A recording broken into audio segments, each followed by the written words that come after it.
Good morning, sixth grade. We continue algebra today. Today we're going to do some very simple two-step equations, okay? Now, your book teaches you to do it a little different way. I'm going to try to simplify it. I think the way that I'm going to show you today is going to be simpler for you, okay? And it'll also help prepare you for next year, okay? Let me write a problem up here on the board. We're going to do a couple of them together. Okay, here's our first problem. 3n plus 6 equals 18.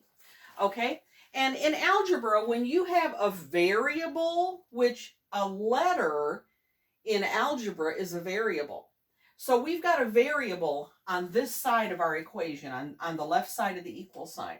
Our goal is to get just the 3n here by itself. First of all, we just want to get that here by itself, which means we got to get rid of that 6. Okay, so 3n plus 6, and if we want to get rid of that 6, it's been added in. To get rid of it, we got to subtract it. Okay, so we're going to subtract 6, and since we subtracted 6 from this side, we've got to do the same thing over here. Subtract 6 from this side.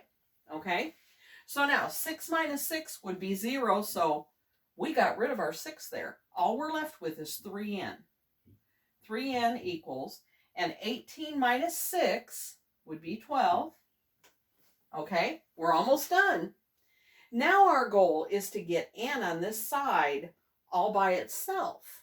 Okay, but a simpler way to do that is 3 times what number equals 12? This is a simpler way to do it. 3 times what number equals 12? Okay, well, it would be 4. So n would be equal to 4 because 3 times 4 is 12. Now, if you had a hard time figuring it that way, what's the opposite of multiplication? The opposite of multiplication is division, which would be 12 divided by 3 would be 4. Okay, so that's how you do that one.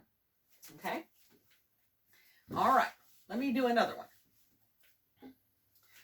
See, if we have 3n minus 1 equals 20. Okay, now this one is actually in your book, only they teach you a different way to do it.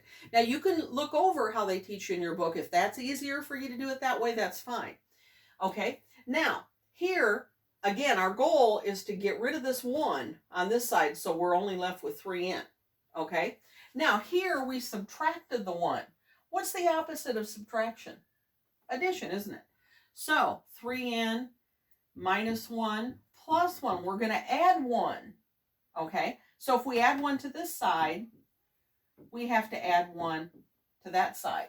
Okay, a rule in algebra is what you do to one side of the equation, you've got to do to the other side. Okay, all right, so it's like here we have 1 minus 1 would be 0, so we get rid of that 1. So we're left with 3n equals 20 plus 1 is 21.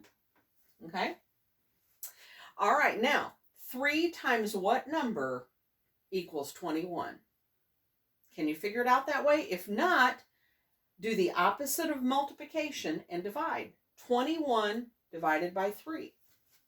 So what would your answer be? 7.